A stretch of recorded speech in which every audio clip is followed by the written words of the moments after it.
Para você que é professor de redação, o maior terror é dar uma aula ruim. Por quê? Porque isso depõe muito contra você, tanto com a sua turma quanto com a sua escola. E eu aposto que quando você chega na escola e percebe que tua aula não foi tão boa quanto você gostaria, gera um sentimento de baixa autoestima, de frustração, e você sente cada vez menos vontade de voltar naquela turma. E os alunos, consequentemente, também sentem pouca ou nenhuma vontade de ter aula com você.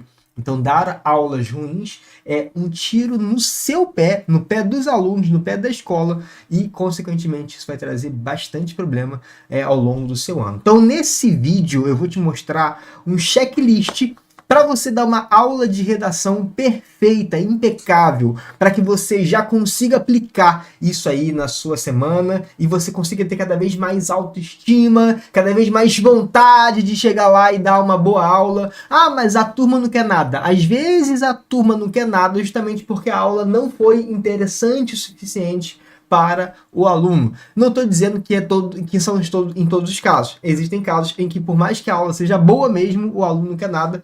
Então, existem técnicas para isso, existem metodologias para isso. Eu vou mostrar um pouco disso nessa aula de hoje. Então, presta muita atenção, leva a sério esse conteúdo, porque a gente quase não vê conteúdos assim de professor de redação para professor de redação. Então, quais são os 7 tópicos que eu considero mais importantes para você chegar lá à sua escola e conseguir aplicar na sua aula? Presta muita atenção, então. O quarto tópico, sem dúvida, é o que eu considero mais fundamental, né, para você conseguir ter um bom rendimento. A primeira coisa que você precisa, o primeiro checklist é um planejamento da sua aula, monstro. Não tem como você chegar à escola sem um planejamento da aula. Muitas vezes eu aposto com você, aposto um dinheiro contigo que você já deu aula no flow, ou seja, você não planejou nada, chegou lá e pá, falou o que veio na sua cabeça. Isso é péssimo, péssimo, porque sem planejamento, você às vezes é pego de surpresa pela turma. Sem planejamento, chega na aula, você se confunde, você não consegue organizar a linha de pensamento pedagógico para que isso se organize na cabeça do aluno. O caderno do aluno fica confuso e, consequentemente, você fica cada vez mais mal visto pela turma. Eu sei, pô, professor confuso, professor enrolado.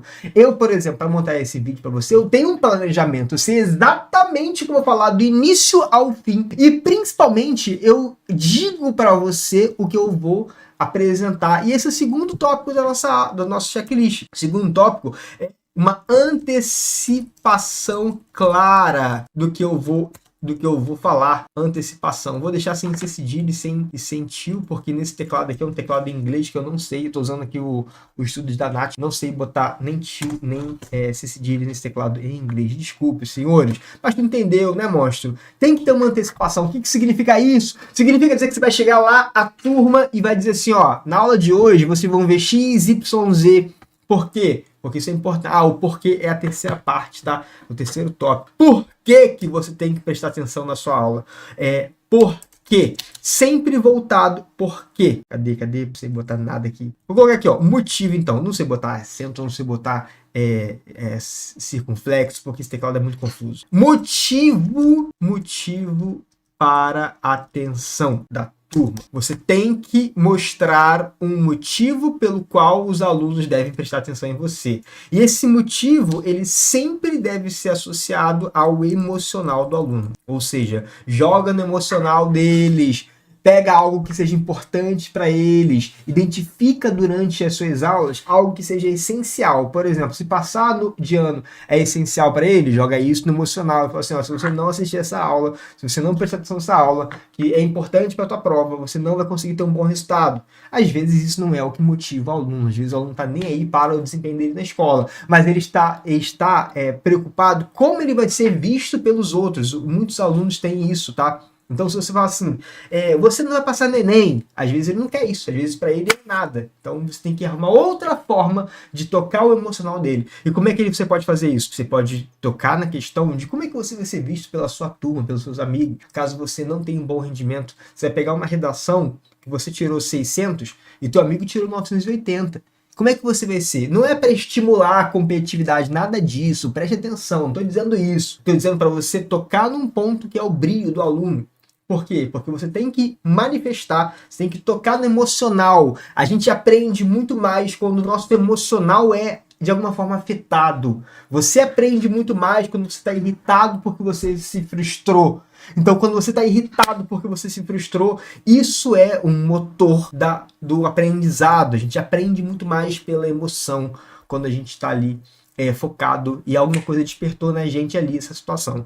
Existem várias formas de você mobilizar o emocional do aluno, seja levando em consideração qual vai ser o futuro dele com relação aos estudos. Ah, ele quer ser TikToker, beleza, então você vai trazer o que um TikToker tem que ter. Um TikToker tem que ter uma boa comunicação, um TikToker tem que ter um bom planejamento, se bem que às vezes nem planejamento não precisa de nada disso, né? Enfim, trabalhe o emocional do aluno.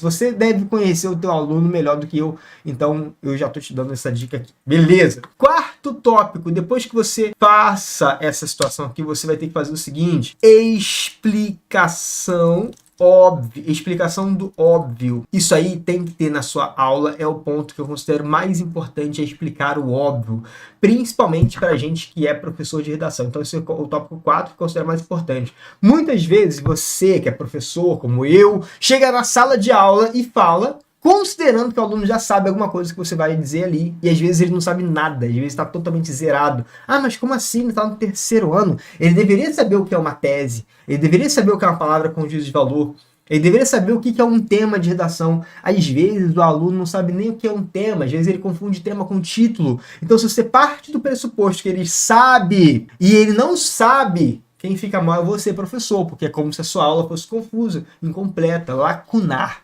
Então, minha sugestão para você, explique o óbvio. E deixe claro, galera, nada é óbvio. O óbvio só é óbvio quando ele é dito. Então, explica lá o que é o Enem, que o Enem é um conjunto de 5 provas. Fala quais são as provas que estão contidas na prova do Enem. Fala quanto vale a redação. Ah, mas é óbvio que a redação vale 1000 e que cada competência somada dá 200 pontos dá 1000. Às vezes, o aluno nem sabe o que são as competências. Então, chega ali e se despe dessa vestimenta de super professor de Deus, aquele que chega ali super acima do aluno, superior ao aluno, desce um pouquinho, vai ali e fala assim, ó, vou falar com vocês algumas coisas óbvias aqui, que para muitos não é óbvio, então não tem problema nenhum. Crie esse ambiente seguro lá para sua turma, que eu tenho certeza que você vai se surpreender com o nível de dúvidas que os alunos têm. Você não ia saber se você não falasse o óbvio. Beleza, monstro? Beleza. Depois que você explica o óbvio, você separe, você faz o seguinte, ó. Você monta exercícios simples. Se você trouxer exercícios complexos, seu aluno não vai fazer. Por exemplo, galera, vamos ler um texto de 40 páginas. Ele não vai ler um texto de 40 páginas. Galera, lê esse livro para a semana que vem. Você pega um livro, uma pataca desse tamanho aqui. Ele não vai ler. E pelo contrário, ele vai se desprender da sua aula, porque como se sua aula fosse complexa. Então, peça que eles façam exercícios simples. Ó, eu vou te dar uma dica aqui de um exercício muito simples que engaja muito. Eu sempre peço para que eles leiam alguma coisa no quadro junto comigo. Isso já é um exercício. Então você, sei lá, trouxe lá um exemplo de uma frase, uma tese, trouxe um argumento. Peça para que a turma leia com você. Galera, vamos ler isso aqui comigo agora no 3. 1, 2, 3, eu leio o mundo ler. Pronto, já é um exercício. O aluno já está focado ali naquela missão. Outro exercício pode ser, galera, escreva uma frase com início, meio e fim, um verbo. Vai ter que explicar o que é frase, o que é verbo, o que é início, o que é meio, o que é fim.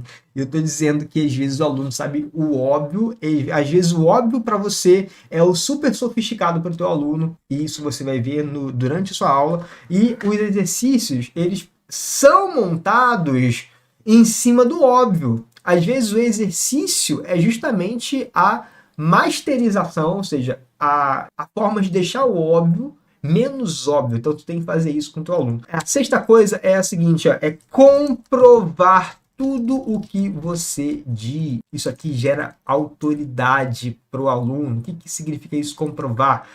Quer dizer que eu tenho que agora me rebaixar ao aluno? Você não tem que se rebaixar nada, monstro. Você vai ter que comprovar no seguinte sentido. Se você fala assim, ó, A competência 5 é uma das mais importantes da redação. Beleza, vai ter que comprovar isso. Como é que eu comprovo isso? Você vai comprovar mostrando que as redações nota 1000, obviamente, tiveram resultado na competência 5 de 200 pontos. E que a única competência em que você avalia um parágrafo inteiro é a competência 5. E que a competência 5 é uma das mais enfim, checklist para você colocar, uma das mais fáceis de você gabaritar, então uma das mais fáceis de você conseguir ali uma nota super alta, por isso que a competência 5 é mais importante. Ou então, por exemplo, se você disser assim, o tema do Enem 2023 foi muito complexo, você vai mostrar o resultado das notas dos outros alunos. Então, comprova aquilo que você está escrevendo. Comprova. Por exemplo, quando eu escrevi o meu livro, O Guia da Redação Nota 1000, eu me preocupei muito em explicar o motivo pelo qual eu estava trazendo uma informação. Então, por exemplo, se eu disser que os temas ambientais são mais complexos do que os temas sociais, eu tenho que explicar. E quais são as explicações? Porque são temas menos cobrados, são temas que exigem alguma mobilização diária do conhecimento da biologia e da química, e biologia e química são áreas mais complexas, por exemplo, para muitos alunos. Então, eu estou comprovando. Quando você comprova, você eleva o seu nível de autoridade. Você prova para o teu aluno que você está estudando, que você está se esforçando. E quando o aluno percebe que você sabe exatamente o que você está dizendo, isso gera autoridade. A autoridade com o seu aluno, ela não é o autoritarismo. Quando eu comecei a dar aula de redação, eu achava que a autoridade era sai de sala, fica quieto. Eu achava que a autoridade era isso, que isso é autoritarismo. A autoridade é quando você tem proficiência, certeza que você está falando. O aluno sabe, sente segurança naquilo que você fala, porque você comprova as informações que você traz. E você não fica ali inseguro para trazer uma informação em determinado momento da aula. Isso é muito importante. E o último tópico da nossa aula de hoje é fazer um resumo do que você viu para tangibilizar o aprendizado. O que significa isso, monstro? Eu vou te explicar, porque nada é óbvio. Depois que você entregar o seu conteúdo, fizer a sua aula, faça um resumo. O resumo nada mais é do que a antecipação que você fez, só que agora de forma concreta. Então você começou a tua aula dizendo assim, galera, hoje vocês vão aprender como interpretar o tema do Enem, como fazer uma tese, como escolher os argumentos. Vamos supor que essa aula tem esses 3 tópicos. Beleza. Você antecipou o que você vai falar na aula. Aí, beleza, fez a aula, trabalhou o emocional do aluno, fez exercício, falou óbvio, explicou ali, comprovou as suas informações, fez a aula linda, bonita, a galera engajou com você, galera que não queria nada passou a querer, você começou ali a perceber que a galera tá focada. Agora, galera, nossa aula encerrou. O que você viu na nossa aula de hoje? Como construir, como interpretar o tema da redação, como construir uma tese, como selecionar argumentos. Vocês viram esses 3 tópicos comigo hoje. Beleza? Por que isso é importante? Porque o aluno ele vai sair da sua aula com a consciência de que ele aprendeu, porque você mostrou, você tangibilizou o que estava ali abstrato, você deixou concreto. O nome disso é tangibilização de conhecimento. Muito, muito importante para que o aluno saia da tua aula e chegue em casa e fale assim, pô, caraca, hoje aprendi a interpretar o tema, aprendi que sistemas ambientais são mais complexos, aprendi a criar uma tese, aprendi a selecionar argumento, o professor leu comigo lá uma frase. Eu tenho certeza que por mais que a nossa educação no Brasil seja uma educação totalmente defasada, que o professor seja completamente desvalorizado, e que eu tenho certeza que na sua cabeça passou assim, mas meu aluno ele não quer nada com nada. Eu tenho certeza disso, não estou duvidando de você. Só que essa mobilização, ela tem que partir da gente, que é professor. Não dá pra gente esperar da escola, que a escola faça o aluno querer aprender. Não dá para esperar do governo que o governo faça uma campanha que gere do nada interesse no aluno. Você tem que fazer a sua parte enquanto professor, e eu tenho que fazer a minha parte como professor, de despertar interesse nesse aluno, por mais que isso seja um trabalho super difícil, não tenho uma resposta certa e fechada para isso. Mas a certeza que eu tenho esse checklist vai te ajudar a dar um passo super largo nesse caminho de evolução da sua aula, do seu conteúdo e, consequentemente, da educação no Brasil. Gostou? Eu também gostei muito dessa aula. Então, agora, o que você aprendeu nessa aula? Você aprendeu os 7 tópicos de uma checklist perfeita para uma aula de redação. Show? Vou deixar aqui agora um link do lado sobre um conteúdo muito relevante para você, professor, também. Clica nele e continua vendo.